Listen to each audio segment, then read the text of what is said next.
Welcome to Get Indie Gaming.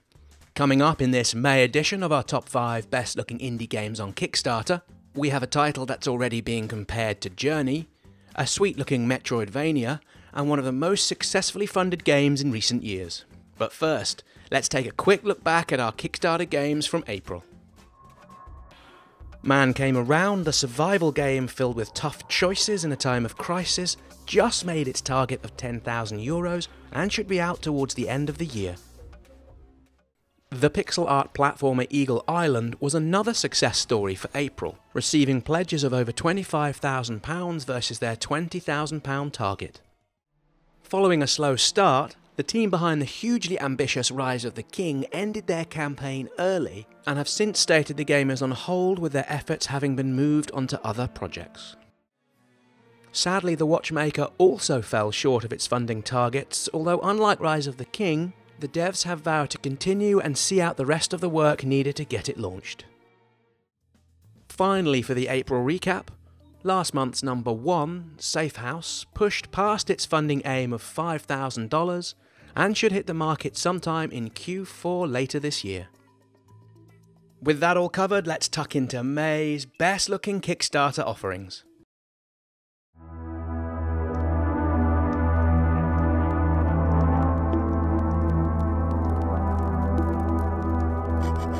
Coming 5th this month from the Madrid-based Grogshot Games, Sons of the Void is a 2D space dungeon crawler that puts the player in charge of saving the universe from destruction by way of controlling a 3-member squad.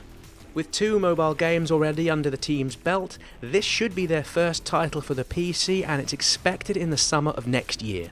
So what makes this crawler any different to the hordes of lookalikes already out on the market? Well, primarily the thing that interests me the most about Sons of the Void comes from the fact that the missions are procedurally generated. Unlike other crawlers, this should mean each and every mission will be different every time you play. It will of course be interesting to see how Grogshot go ahead and implement this, as it seems one of, if not the key feature of the title. On the gameplay front, in each mission you must choose a 3-member squad from an overall team of 9. Each character, or Voidling as they're charmingly called, has different abilities and gameplay mechanics, so you have to choose them wisely depending on the features and enemies within a level. During your mission, you will only play with one of these characters, but you are able to swap between them at any given moment. Local co-op is to be included, which will allow you and a friend to control 2 characters on certain missions. Stretch goals above the €45,000 target, that's just over $50,000, including enhanced soundtrack, weapon mixing and a possible console release. This one runs through until June the 8th.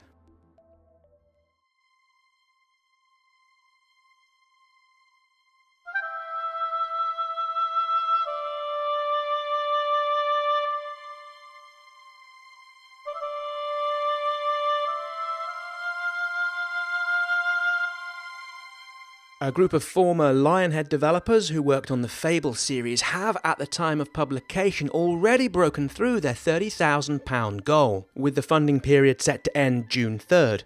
Kinseed is described as a whimsical sandbox adventure, a persistent 2D RPG in which players make choices that impact generations to come. Just like in the popular farming sim Stardew Valley, players can spend their days harvesting crops and raising livestock, or perhaps even managing their own tavern or apothecary. Each character you encounter in the game remembers your deeds and misdeeds, and will eventually age and die.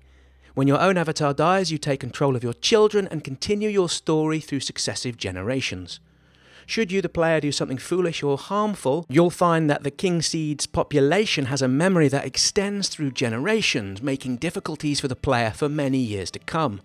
Likewise, good deeds will also be remembered, which may help the player when forming friendships, romances, and generally getting on with the people who live around them. More action-orientated players also won't be left out, with the possibilities of farming and fishing to name but 2. The game will also feature a few grisly creatures that can be found lurking in its woods. Players can choose to take on these beasts in real-time combat, by doing so perhaps finding some useful, unique goods that will help you get items that no one else can create. Kinseed is currently in the works for PC, although the developers have included a stretch goal to also bring it to consoles towards the back end of next year.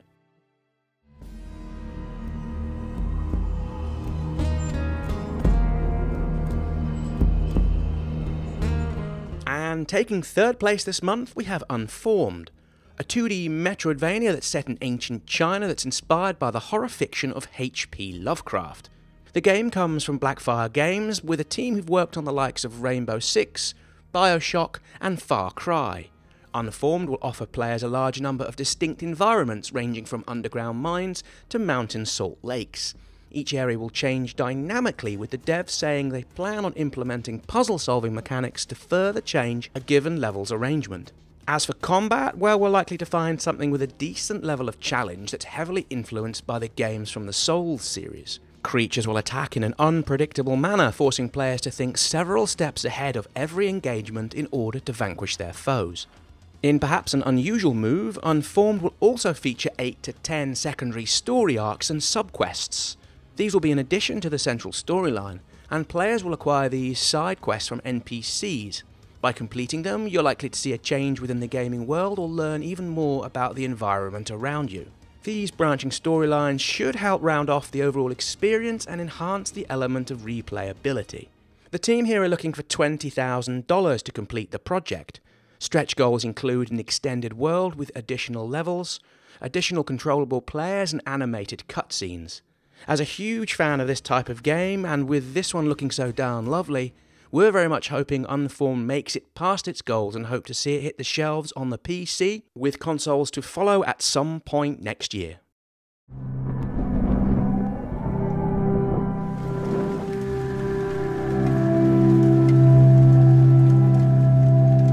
Despite extensive testing of communications prior to launch, all contact with XO1 was lost. Following in the footsteps of the likes of Marble Madness, Monkey Ball, and Rock of Ages, XO1 is being billed as a momentum-based exoplanetary exploration game. In perhaps a nod to Tiny Wings, players take control of a morphing spacecraft that can change between a smooth ball and a glider on command.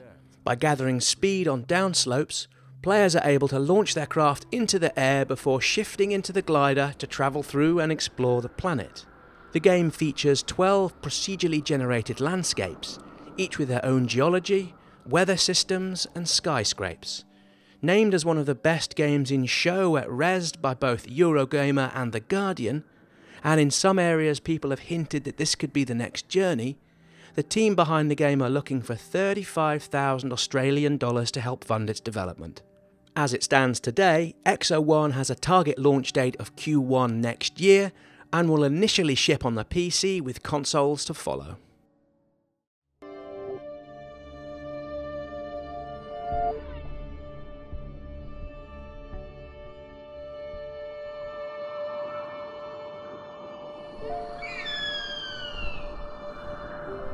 As this video comes to air in one of the most successful campaigns of recent times, the #1 indie game for May has already received over $2.3 million and has beaten its funding target by well over 300%. Ashes of Creation is an open-world, non-faction MMORPG that naturally enough is set within a fantasy world. Like other MMOs, the game features player versus player versus environmental elements, solo and group quests, and other traditional gameplay elements of the genre. However, what sets Ashes of Creation apart from other MMOs is its attitude to world building. Players will have a direct impact on how the world around them changes and evolves thanks to the game's unique system of location nodes. These nodes are best thought of in places for settlements and are seemingly widespread throughout the world. They can be developed as players participate in normal activities and quests within what's called their zone of influence. These nodes can grow into camps, villages, and at their pinnacle into vast cities. However, and in keeping with real life, nothing in Ashes of Creation will last forever. World events may trigger horrific monsters that can attack nodes. Perhaps your village will be hit by a natural disaster, and then of course there's the threat posed by other players. Every node has the possibility of being attacked and being destroyed.